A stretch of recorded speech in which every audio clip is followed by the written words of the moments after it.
The evidence lay spread across the dining table like a blueprint. Hotel receipts, bank statements, screenshots of intimate conversations, each piece meticulously arranged by the same hands that had built their home. Miguel stepped back, surveying his work with the same critical eye he brought to his construction sites, where attention to detail meant the difference between collapse and stability. 2 years of Laura's deception now documented with undeniable precision, while she remained blissfully unaware at her professional convention with Ricardo. His calloused hands, earned through overtime shifts that had funded her affairs, traced the edge of divorce papers waiting for her signature. Some say revenge is best served cold. But Miguel knew something better. Revenge isn't served at all. Consequences simply arrive, built by the architects of their own betrayal. And Laura's would be waiting when her plane landed tomorrow. If you've ever felt your trust and sacrifice being taken for granted, Miguel's story will show you there's a better option than silent suffering or bitter revenge. The morning sun glinted off fresh concrete as Miguel Rodriguez knelt to check the consistency of the pour. The foundation had to be perfect. Any weakness now would compromise the entire structure later. 20 years in construction had taught him that much. "Looking good, boss," said Javier, the foreman's apprentice. "You've got the magic touch with these pours." Miguel smiled modestly. At 35, he'd earned respect on job sites across the city. His reputation for reliability and precision had made him the go-to supervisor for critical foundation work. "No magic," Miguel replied, standing and brushing concrete dust from his jeans. "Just patience and attention. Rushing a foundation is asking for trouble down the road." His phone buzzed in his pocket. Laura. His smile widened as he pulled off his work gloves. "Hey, I need to take this." Miguel stepped away from the noise of the site, pressing the phone to his ear. "Hey, what's up?" "Miguel." Laura's voice carried the particular tone he'd come to recognize, the one she used when she wanted something. "The regional sales convention got moved up. It's next weekend in Cancun." Miguel frowned slightly. "That's pretty sudden. Wasn't it scheduled for next month?" "These things happen in corporate," she replied, with a hint of impatience. "Ricardo says it's crucial I attend. He's presenting our new marketing strategy, and he wants me there to help field questions." Ricardo. Miguel's jaw tightened involuntarily.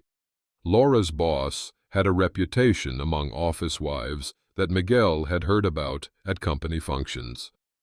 The way Ricardo's eyes lingered too long on female employees, the convenient working dinners that ran late. 3 days in Cancun with Ricardo, Miguel said carefully. "Just the two of you?" Laura's sigh crackled through the speaker. "Don't start with this again. The whole department is going. This is important for my career." "I understand that," Miguel said, trying to keep his tone neutral. "You just what? Don't trust me? Or is it that you don't think I deserve a chance at advancement?" The edge in her voice sharpened. "Not everyone wants to stay in the same position for 20 years, Miguel." The subtle dig stung more than he wanted to admit. Miguel had passed up a management position 3 years ago, one that would have meant extensive travel, specifically because Laura had said she didn't want a husband who was always gone. "That's not fair," he said quietly. "Look, I have a meeting. We'll talk about this tonight." She hung up before he could respond. Miguel stared at the phone for a moment, then slipped it back into his pocket.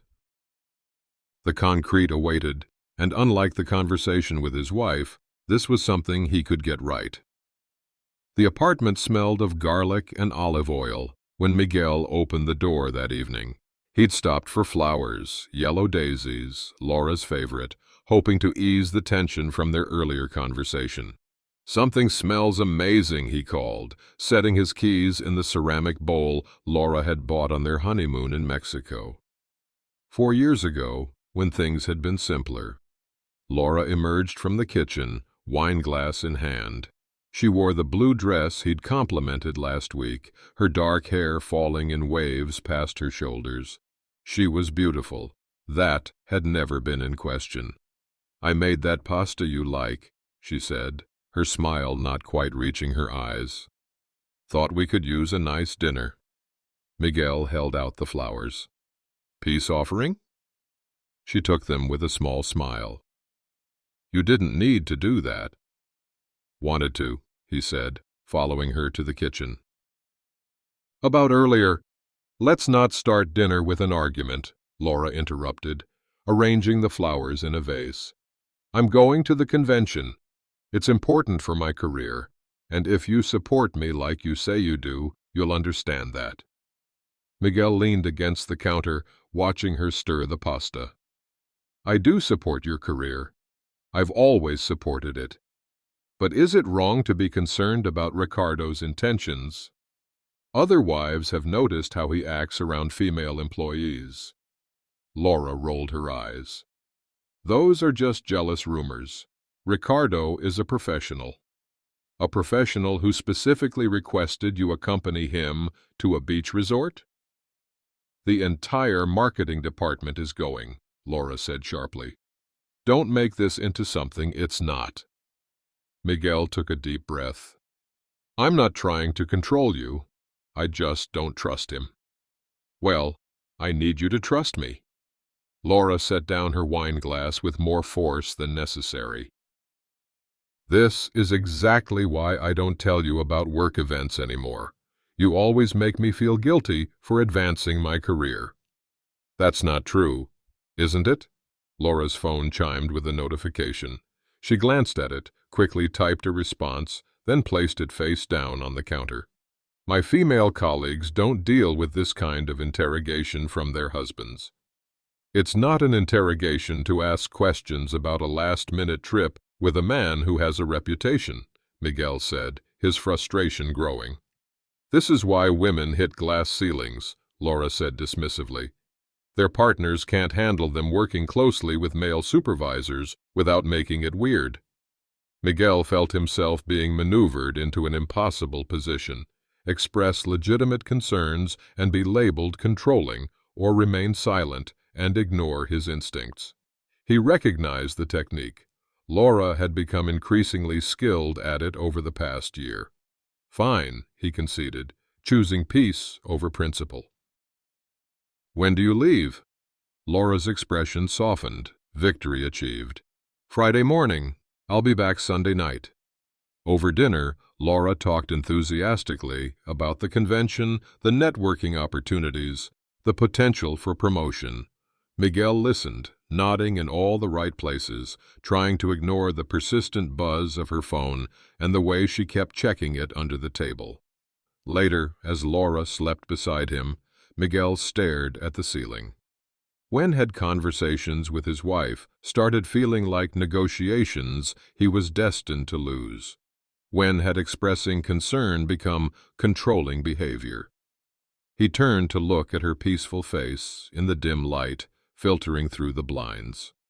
Next to the bed, her phone screen illuminated with another late-night notification.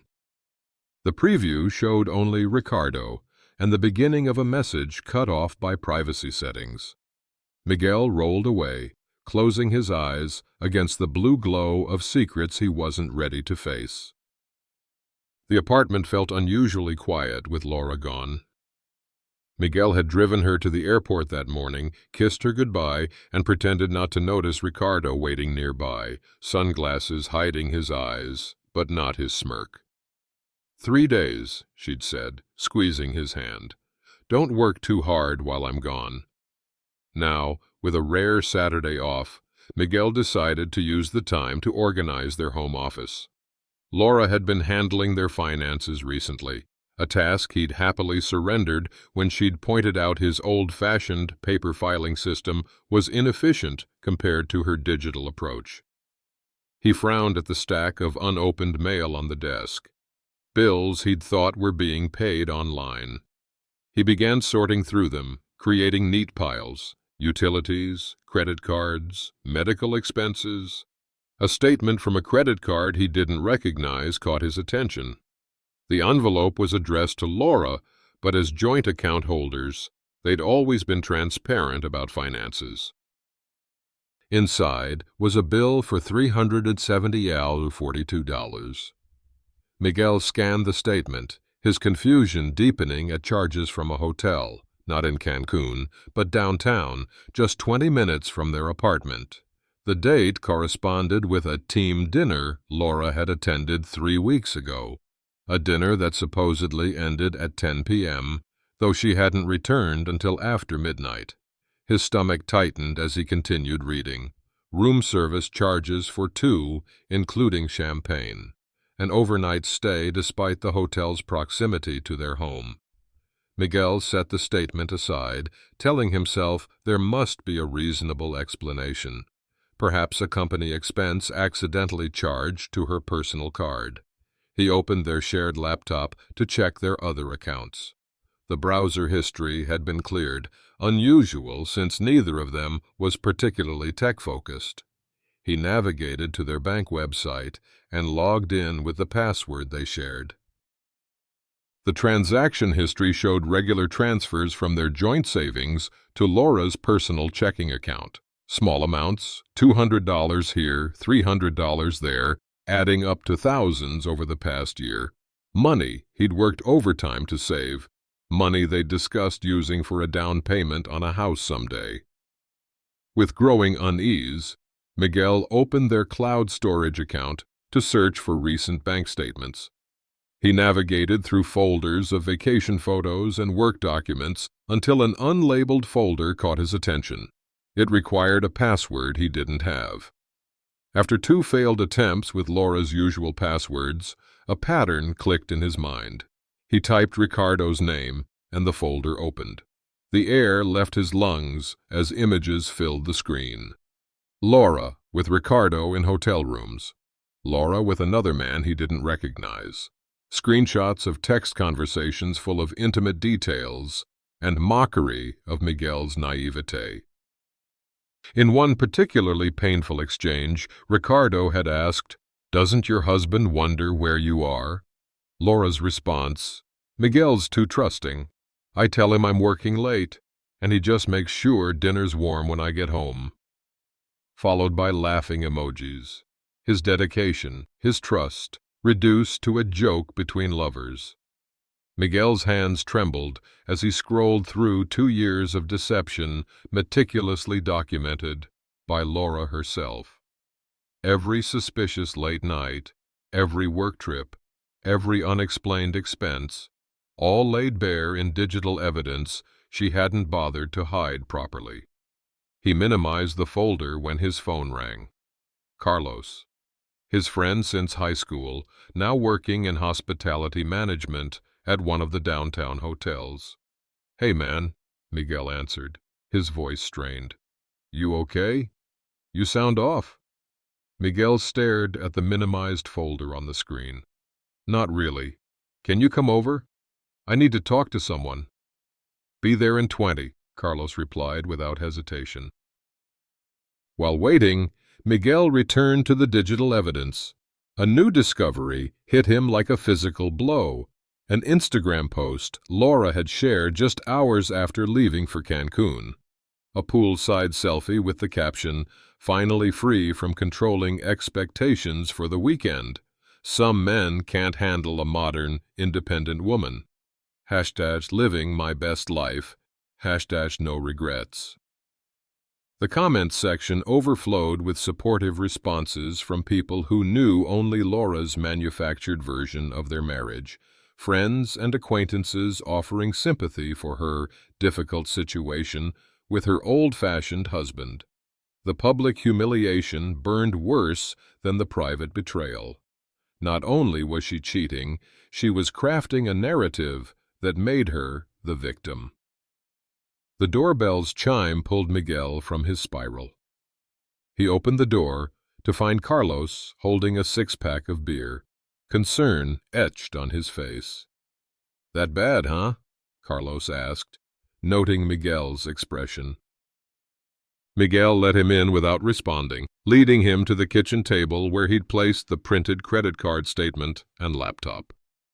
"I need you to tell me if I'm crazy," Miguel said, opening two beers and sliding one toward his friend, "or if what I'm seeing is real." Carlos set down his beer untouched after reviewing the evidence.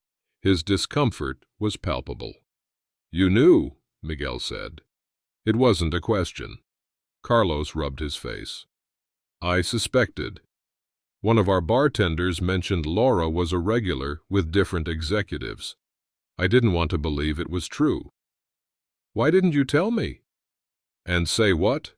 That your wife might be cheating based on bar gossip?" Carlos shook his head. "I was hoping I was wrong."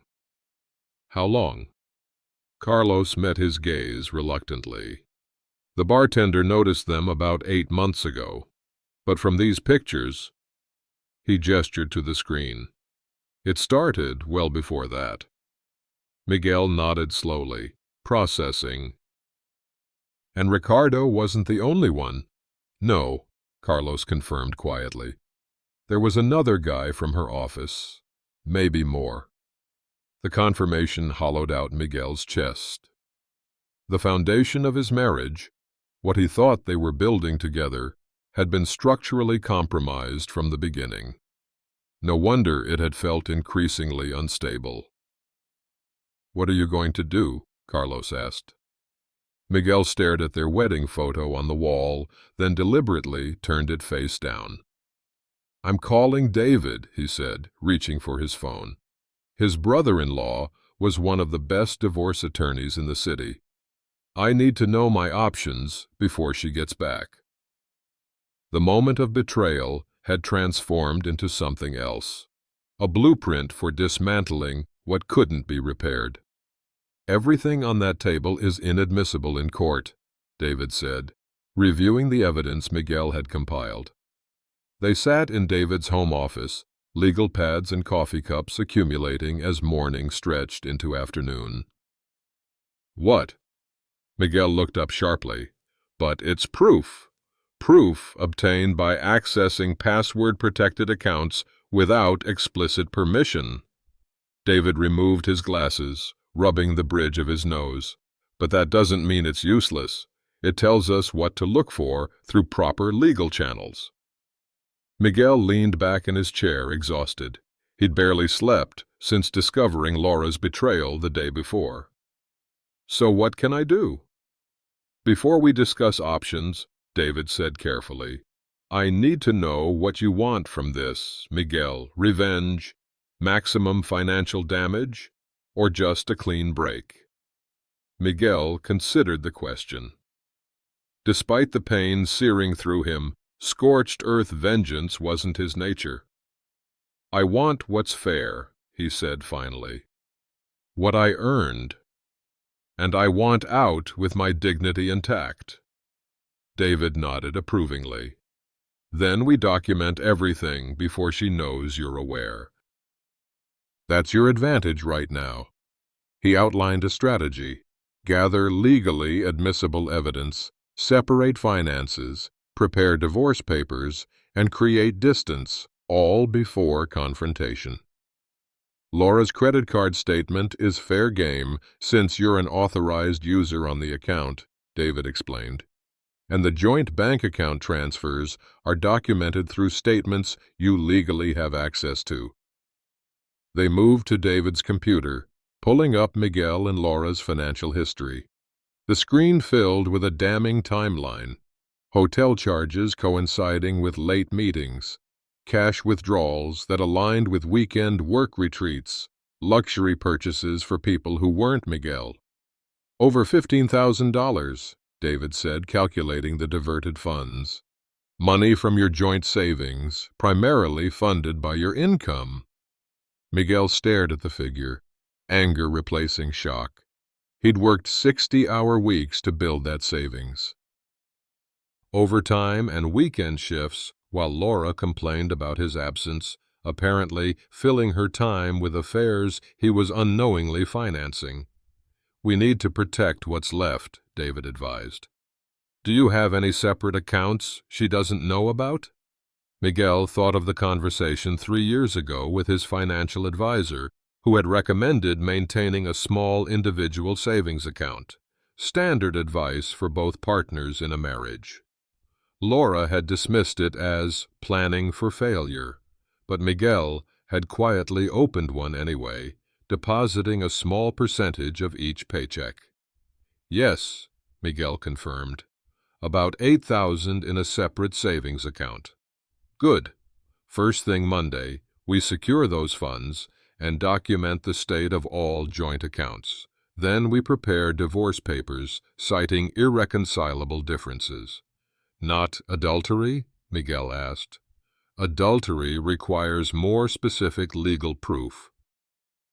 Unless you want a private investigator and a much messier public process, irreconcilable differences gives you a cleaner, faster exit." Miguel nodded, grateful for David's expertise. "What about our apartment? The lease has both our names." "Who pays the rent?" "I do, from my direct deposit." "Then we've got options." David made another note. "What's your timeline here? When does Laura return?" "Tomorrow evening." David's eyebrows rose. "That accelerates things. Are you prepared to confront her then?" Miguel considered the question. The thought of facing Laura, hearing her excuses and manipulations, made his stomach turn. But the alternative, pretending he didn't know while living alongside her betrayal, seemed impossible. "Actually," Miguel said slowly, "an alternative strategy forming. I was thinking of a different approach." He outlined his plan. Use the remaining 24 hours to completely separate their lives. Move his essential belongings to a new apartment. Document and reclaim items he'd purchased with his separate funds. Prepare comprehensive evidence for Laura to find upon her return.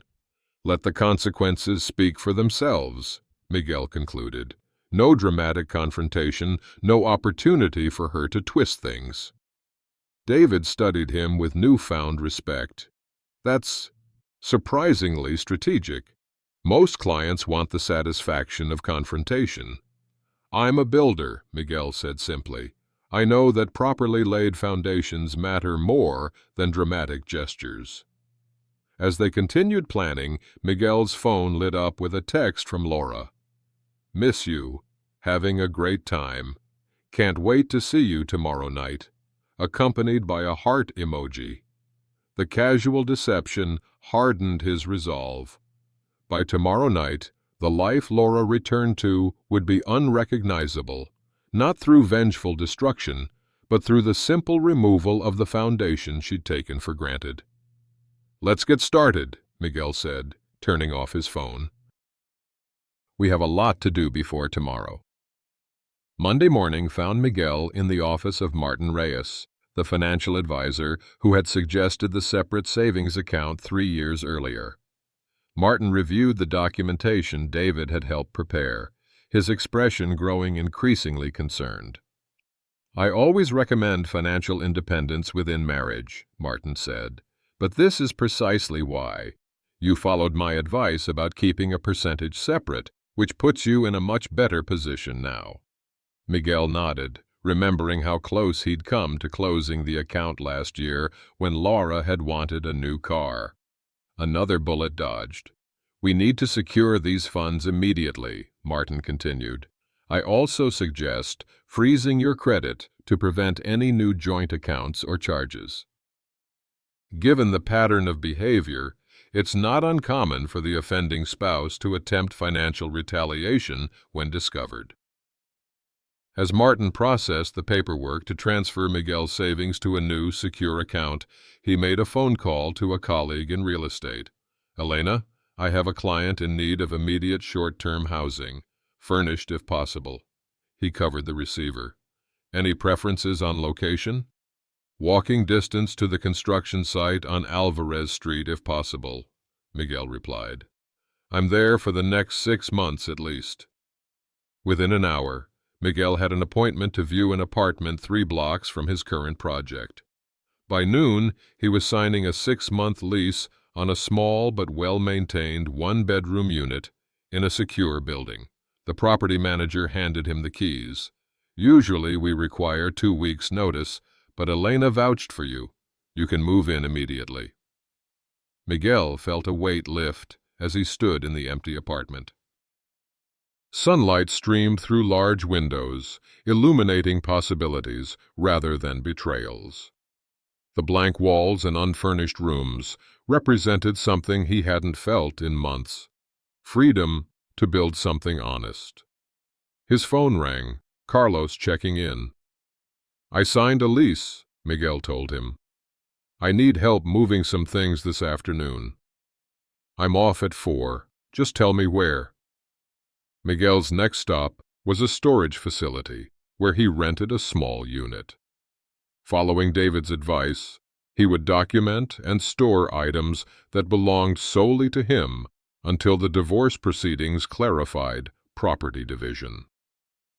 By the time Carlos arrived at the apartment with his truck, Miguel had methodically inventoried his possessions, separating them into categories, clearly his, clearly Laura's, and joint property.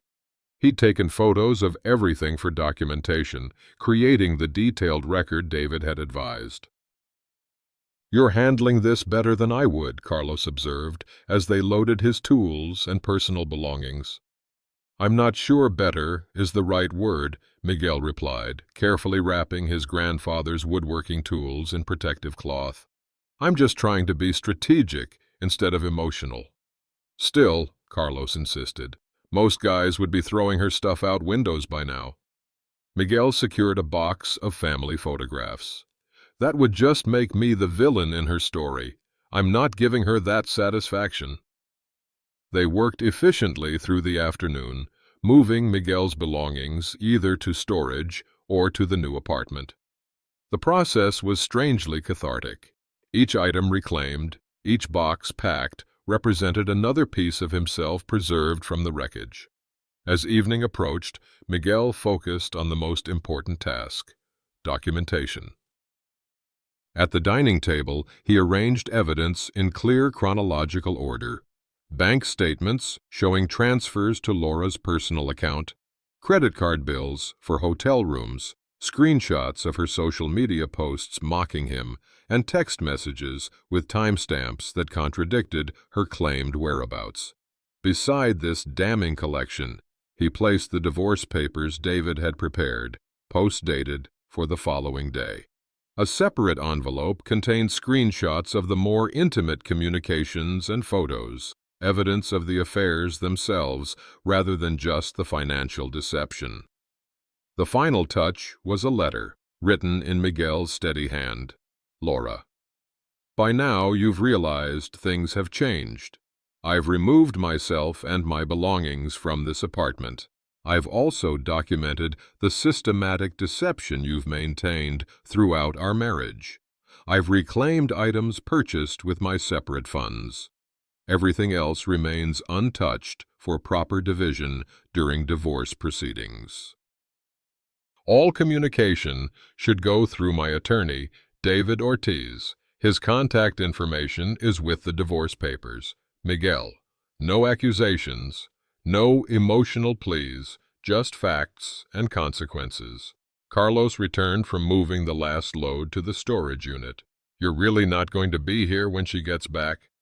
No point, Miguel said, surveying the transformed apartment. Everything that needs to be said is on that table. He took one final look around the space that had been their home. Despite Laura's betrayal, there had been good moments here too. But like a compromised structure, no amount of cosmetic repair could fix what was fundamentally unsound. Let's go, Miguel said, picking up his last bag. I have an early start tomorrow." As they left, he placed his key on the entryway table next to the evidence. The door locked behind him with a definitive click, the sound of one chapter ending and another beginning. Laura's flight was scheduled to land at 6:42 p.m. Miguel knew this because she'd texted her itinerary before departing, asking him to pick her up. He hadn't responded. Instead, at 6:45, Miguel sat in his new apartment, watching the security camera feed he'd installed before leaving. The simple camera, legal and visible, would allow him to witness Laura's reaction without being present for the drama. At 7:38, a rideshare pulled up outside their building. Laura emerged, wheeling her suitcase, checking her phone with a frown, probably wondering why Miguel hadn't answered her calls.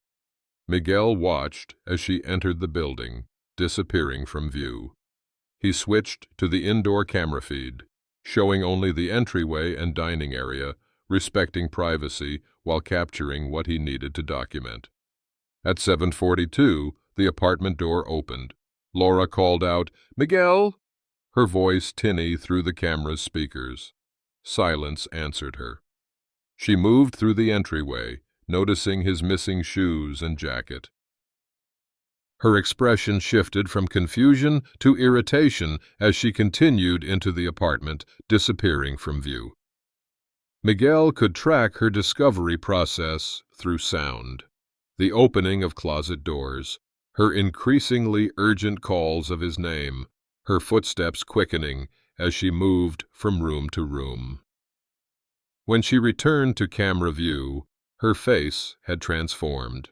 Confusion replaced by dawning comprehension as she noticed the dining table arrangement. She approached slowly, as if the papers might bite. Miguel watched dispassionately as Laura's performance unfolded. First came disbelief as she scanned the bank statements, then indignation as she flipped through credit card bills. Her hands trembled upon opening the envelope with relationship evidence. The color drained from her face. She sank into a chair, documents scattered before her. She reached for her phone, presumably to call Miguel. His new number, obtained that morning, wouldn't receive her calls. After several attempts, she tried another number. From her gestures and the snippets of conversation audible through the camera, Miguel guessed she was calling Ricardo. The conversation appeared one-sided and brief. Laura's expression crumpled as she set down the phone. Whatever support she'd expected wasn't forthcoming. She sat alone at the table for nearly 30 minutes, alternating between reading documents and attempting calls. Finally, she picked up the divorce papers, flipping through them with increasing agitation. Miguel turned off the feed. He'd seen enough. His phone buzzed with a text from David. "She's trying to reach you, calling my office repeatedly." "Stick to the plan," Miguel replied. "All communication through you." Over the next 3 days, Laura's attempts at contact grew increasingly desperate. Calls to Miguel's workplace, messages through mutual friends, a barrage of texts to his old number, which he'd kept active but muted to document her responses. And the texts evolved from confusion, "Where are you? We need to talk," to anger, "You're being ridiculous. At least let me explain," to manipulation. "I'm worried about you. Please just let me know you're okay," to threats. "If you don't respond, I'll report you missing." David forwarded screenshots of increasingly frantic emails, claims of misunderstandings, accusations that Miguel was overreacting, insistences that her relationship with Ricardo was complicated, but not what you think. Miguel maintained his silence, focusing instead on his work and setting up his new apartment. The strategic distance preserved his dignity while allowing natural consequences to unfold.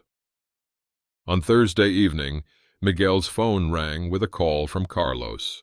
"You need to know something," his friend said without preamble. "Laura showed up at the construction site today looking for you." Miguel frowned. "What happened?" She caused a scene. Kept saying you were overreacting, that you'd misconstrued things. Your boss asked her to leave when she started getting loud. Did she say anything specific?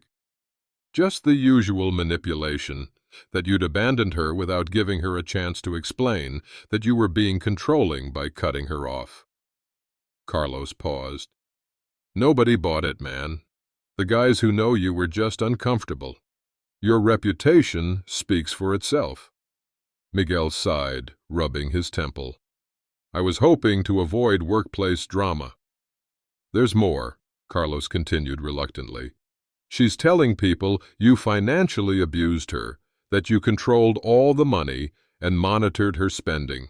She's spinning it hard on social media. Forward me the links, Miguel said. He'd anticipated this, the narrative flip, the attempt to make herself the victim. It was exactly why he'd documented everything so meticulously. After hanging up, Miguel reviewed Laura's recent social media posts. As Carlos had warned, she'd crafted an elaborate counter-narrative. Vague references to finally escaping control, implications of Miguel's supposed jealousy and possessiveness, carefully worded statements that painted her as a victim while avoiding actionable defamation. For a moment, doubt crept in. Was public response necessary? Would defending himself just prolong the drama? His phone buzzed with a text from David. She's contacted friends claiming financial abuse. We need to address this strategically. Miguel made his decision. Grabbing his laptop, he compiled selected evidence, focusing solely on financial records, not the intimate details of her affairs, and sent it to David with a simple message. Share discreetly with key mutual friends. The facts can speak for themselves. This wasn't about revenge or public humiliation. It was about protecting his reputation from calculated damage. By Friday, the tide had begun to turn. Several friends messaged Miguel privately, expressing support after seeing the evidence. Laura's social media campaign lost momentum as people began questioning her version of events. That evening, Miguel received an unexpected text from Maria, one of Laura's closest friends. I knew something wasn't right for a while. I should have said something. I'm sorry. Miguel stared at the message, surprised by the defection from Laura's inner circle. He replied simply, We all make choices we have to live with. She's not doing well, Maria continued. Ricardo abandoned her when his wife found out, and there are rumors she's being pushed out at work. Miguel felt a momentary pang, not of regret, but of recognition. Laura was experiencing the natural consequences of her actions, consequences he hadn't needed to engineer. That's unfortunate, he replied, but it's not my concern anymore. He set down his phone and returned to assembling a bookshelf for his new apartment. The structure was taking shape, piece by solid piece, built on a foundation of truth rather than deception. 2 weeks after Laura's return, Miguel arrived at the construction site to find her waiting in the parking lot. She looked different. The polished professional image replaced by obvious fatigue, her designer clothes traded for jeans and a simple blouse. Miguel had known this confrontation was inevitable. He'd prepared for it, rehearsing responses that would maintain boundaries without creating unnecessary drama. We need to talk, Laura said as he approached, her voice lacking its usual confidence. We have nothing to discuss outside of legal channels, Miguel replied calmly, continuing toward the job trailer. Laura followed, her composure cracking. You can't just throw away 4 years of marriage without a conversation. You owe me that much. Several workers glanced their way. Miguel's boss, Jim, emerged from the trailer, concern evident on his weathered face. Everything okay here? Jim asked, his question directed at Miguel. It's fine, Miguel assured him. Laura was just leaving. I'm not going anywhere until you talk to me, Laura insisted, her voice rising. "You ghosted me. You turned our friends against me with your one-sided evidence. You're making me look like the villain." "Your own actions did that," Miguel responded evenly. "The evidence speaks for itself." Laura's careful facade collapsed entirely. "Those messages were taken out of context. Ricardo is just a friend who—" "Please contact David for anything related to the divorce," Miguel interrupted firmly. "I'm working." Her eyes narrowed, desperation giving way to anger. "Is that how you want to play this? Fine. I'll tell everyone you abused me. See how your reputation holds up then." The threat hung in the air, witnessed by Miguel's colleagues. Rather than responding, Miguel turned to Jim. "I need to handle this. Can you give us a minute?" Jim nodded, directing a disapproving glance at Laura before returning to the trailer. Miguel faced his estranged wife. "Is that really your plan? False accusations because the truth doesn't work in your favor?" Laura's expression faltered, the emptiness of her threat exposed by his calm response. "Ricardo abandoned you," Miguel continued quietly. "Your friends are questioning your story. Your financial situation is precarious without my income. I understand you're desperate, but threats won't change anything." "What do you want from me?" Laura asked, deflated. "Nothing," Miguel replied simply. "That's the point. I want nothing from you except a clean break. The divorce papers are fair. I'm not seeking alimony or trying to take your personal property. I just want what's mine and to move forward." Laura studied him, seemingly searching for a weakness to exploit. Finding none, her shoulders slumped. "I never meant for any of this to happen," she offered weakly. 2 years of systematic deception doesn't happen by accident, Miguel countered. "Please respect the boundaries I've set. All communication through David from now on." He turned and walked toward the job site, leaving Laura standing alone in the parking lot. It wasn't the dramatic confrontation she'd wanted. No opportunity to manipulate his emotions or reframe her betrayal. Just the quiet reinforcement of consequences already in motion. That weekend, David invited Miguel to a small gathering at his home, a casual barbecue with friends who had supported him through the separation. It was the first social event Miguel had attended since discovering Laura's infidelity. "People have been asking about you," David explained when extending the invitation. "Nothing formal, just burgers and conversation. Might be good for you to get out."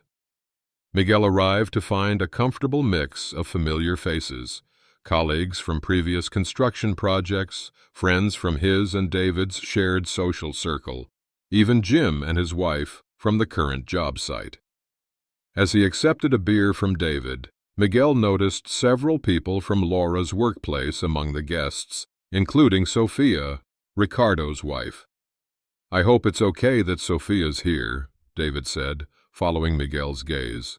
"She reached out after everything." Miguel tensed slightly. "It's fine, just unexpected." Throughout the evening, Miguel found himself drawn into conversations that carefully avoided direct mentions of Laura while offering subtle support. Jim discussed potential projects that would utilize Miguel's expertise. A former client inquired about availability for renovation work. Friends shared stories of their own relationship challenges overcome. It was during a quiet moment by the grill that Sophia approached, 2 fresh beers in hand. And she offered one to Miguel. "I owe you an apology," she said, without preamble. Miguel accepted the beer with a questioning look. "I should have said something sooner," Sophia continued. "I suspected Ricardo was having affairs, but I didn't know who with until recently." "You don't owe me an apology," Miguel assured her. "You didn't betray anyone." "No, but I stayed silent out of fear and pride." She took a contemplative sip of her beer. "For what it's worth, Ricardo's facing consequences too. I filed for divorce, and the company is investigating him for inappropriate relationships with subordinates. Miguel nodded, processing this new information. Laura mentioned she's having trouble at work. The company doesn't appreciate being associated with scandal, Sophia confirmed, especially when it involves the marketing director and his direct report. They stood in companionable silence for a moment, two people connected by parallel betrayals. "How are you really doing with all this?" Sophia finally asked. Miguel considered the question. "Better than I expected. Building a new foundation, day by day." "That's the only way forward, isn't it?" Sophia replied. "Day by day." As the evening progressed, Miguel found himself genuinely enjoying the conversations and company. For the first time since the separation, he felt something beyond anger or hurt, a sense of community and possibility. Near the end of the gathering, David pulled him aside. "I've got an update on the legal front. Laura's attorney contacted me this morning." Miguel braced himself. "What now?" "Actually, it's good news. They're not contesting anything. She's agreed to the terms we proposed. No claims on your separate property or business assets. You keep your tools and equipment. She keeps her car and personal items." David looked almost surprised. "It's an exceptionally clean resolution. Most cases drag on much longer." "She's giving up that easily?" Miguel asked, suspicious. "From what I gather, she's more concerned with salvaging her career and reputation than fighting over assets. Plus," David added, "our documentation was extremely thorough. There wasn't much room for argument." Miguel nodded, feeling an unexpected wave of relief. Not joy. The circumstances were too painful for that, but the quiet satisfaction of closure approaching without additional drama. "So what's next?" he asked. "We finalize the paperwork next week. After that, just waiting for the mandatory waiting period to expire." David clapped him on the shoulder. "You're almost through the worst of it." As Miguel drove home that night, he realized something had shifted. The apartment he returned to was no longer just a temporary refuge from betrayal. It was becoming home, a space defined by honesty rather than deception. He signed the final divorce papers 3 days later in David's office. The process was anticlimactic, just signatures on documents, no confrontation, no last-minute revelations. Laura had sent her signed copies through her attorney, maintaining the distance Miguel had established. It was, in every sense, a clean break. The foundation had failed, but the dismantling had been methodical and precise, preserving what could be salvaged for new beginnings. 6 months after signing the divorce papers, Miguel stood in the newly renovated office of Rodriguez Construction. The sign had been installed that morning, his name now representing not just his labor, but his vision and leadership. "Looks good," Jim said, admiring the space. His former boss was now his business partner, having recognized Miguel's potential and suggested they join forces on smaller, high-quality projects. "Still can't believe we landed the West Side contract," Miguel replied, reviewing blueprints spread across the conference table. "That's going to keep us busy through next year." "I always knew you had this in you, Miguel," Jim said. "Just needed the push to break out on your own." Miguel nodded thoughtfully. "Sometimes losing what you thought you wanted shows you what you really need." The past 6 months had transformed Miguel's life in ways he couldn't have anticipated. The end of his marriage, painful as it was, had created space for new growth. The small contracting business he and Jim had launched was already gaining a reputation for quality and reliability.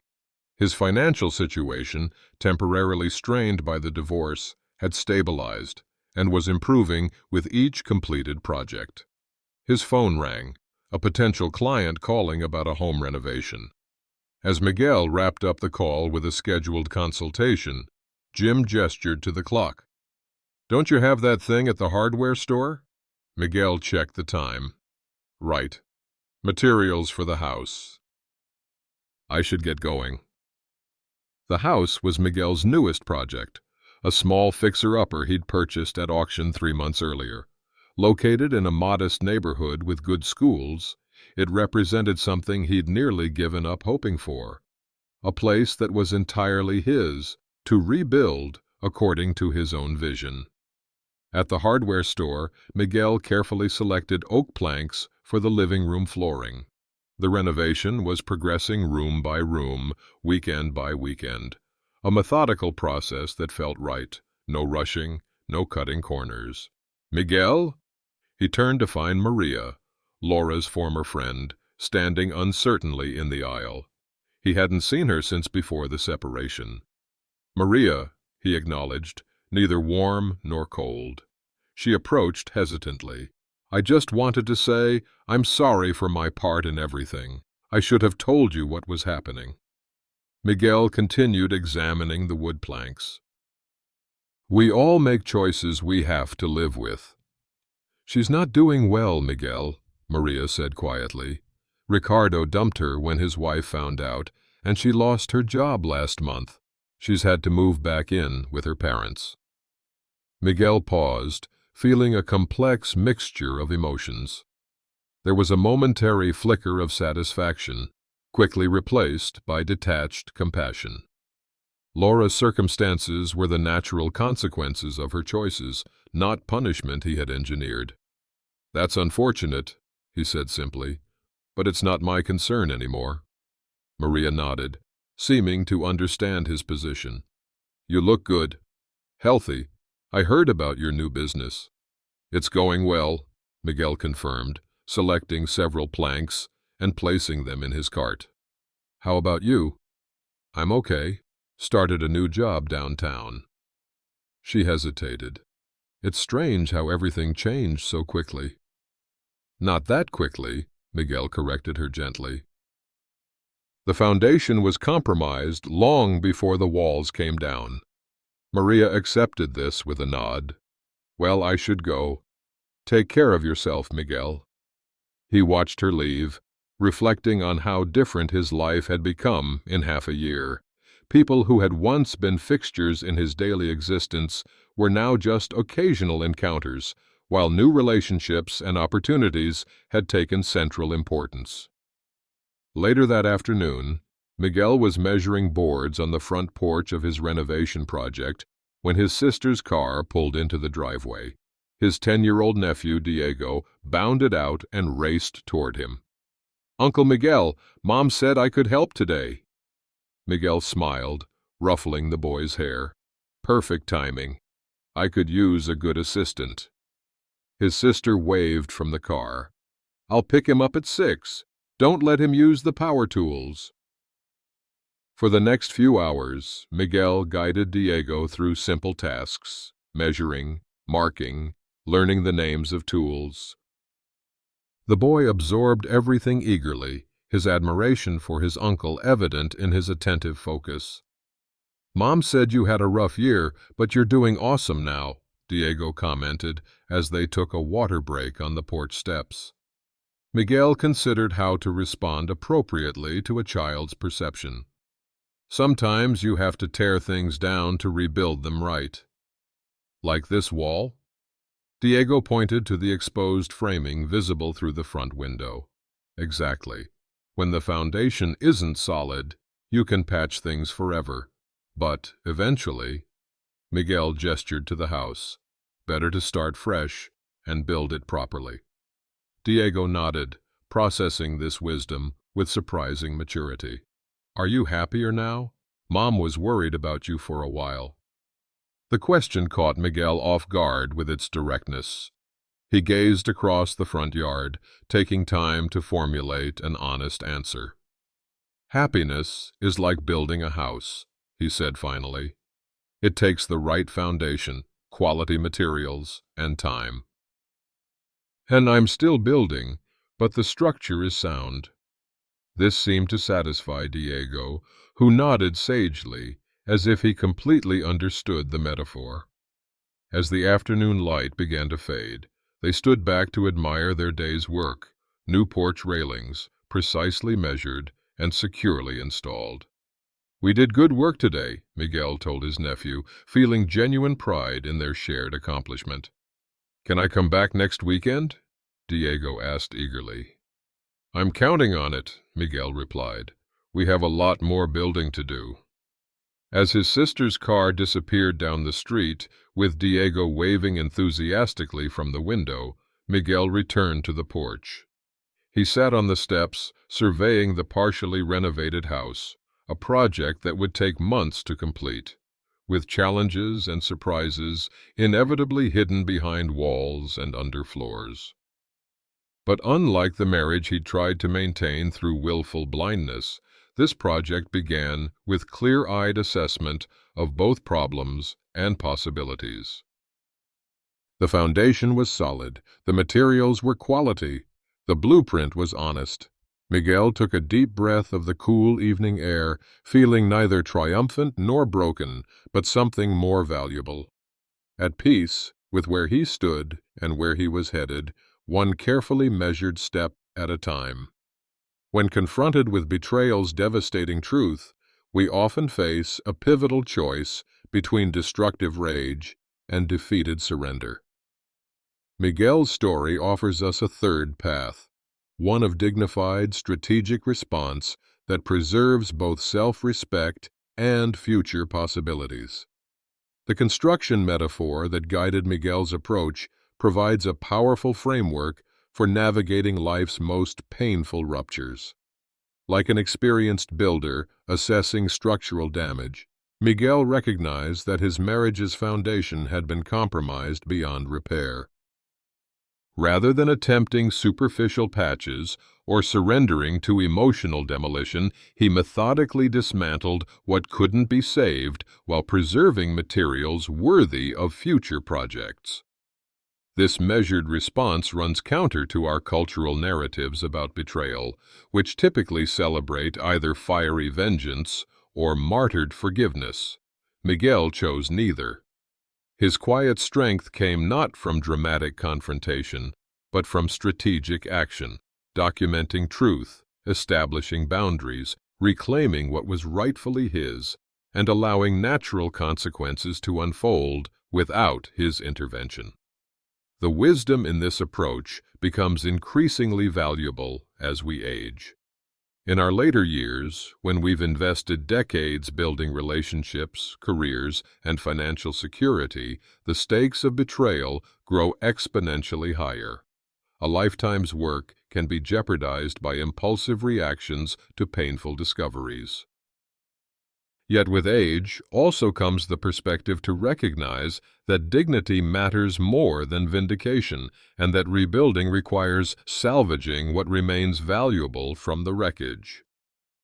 For those facing family betrayal, whether from spouses, adult children, or siblings, Miguel's blueprint offers practical guidance. First, documentation creates an unassailable record that counters gaslighting and manipulation. Second, strategic planning replaces reactive emotion with purposeful action. Third, engaging professional allies provides both practical support and objective perspective when emotions cloud judgment. Fourth, establishing clear boundaries prevents further exploitation during vulnerable transitions. Perhaps most importantly, Miguel's story demonstrates that justice doesn't require vengeance. Laura faced consequences not because Miguel engineered her downfall, but because her actions created natural repercussions once they were exposed to light. The community recognized truth without Miguel needing to wage a campaign against her. Ricardo faced professional consequences without Miguel's intervention. The divorce proceeded cleanly because evidence made manipulation attempts futile. This distinction between revenge and consequences reflects a mature understanding of justice, one that doesn't demand we become destroyers in response to being destroyed.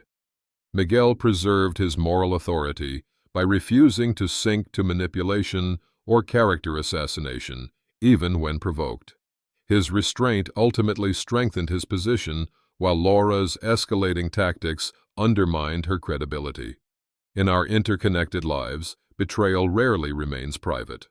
Miguel's careful management of social narratives, sharing selected evidence with key people rather than engaging in public battles, demonstrates a wisdom about community dynamics that serves us well at any age.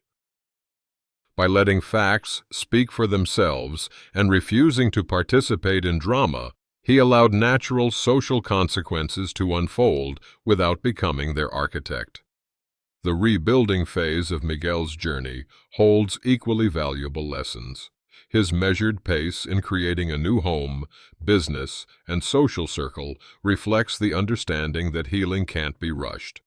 The patience to address one room at a time, to mentor his nephew while still processing his own pain, to form new business partnerships while old wounds remained tender.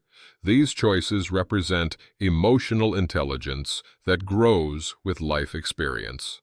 For many in their 6th, 7th, or 8th decades, betrayal by family members represents not just emotional devastation, but existential threat. Financial exploitation by adult children, abandonment by long-term partners, or manipulation by siblings during healthcare crises can compromise both quality of life and legacy. Miguel's approach offers a template for maintaining control and dignity when vulnerabilities might otherwise be exploited. The blueprint Miguel followed: assessing damage honestly, removing what can't be salvaged, preserving valuable materials, establishing a new foundation, and rebuilding methodically, applies to betrayals of all kinds. Whether facing financial deception, emotional manipulation, or public humiliation, the principles remain constant. Truth as foundation, boundaries as framework, strategic action as construction method. As we witness Miguel teaching his nephew through both words and example, we're reminded that our responses to life's most painful moments become part of the legacy we leave. By demonstrating dignity under pressure and strategic thinking amid emotional chaos, we offer future generations a template for navigating their own inevitable disappointments. Consider, then, your own approach to betrayal and boundary violations. Have you built the necessary supports, documentation systems, financial independence, professional allies, community connections that would sustain you through unexpected storms? Have you practiced the emotional discipline to choose strategic response over reactive destruction? Most importantly, have you established the clear-eyed honesty to recognize when foundations have been compromised beyond repair? Miguel's story reminds us that true strength lies not in avoiding pain, but in responding to it with integrity, strategy, and the courage to build anew.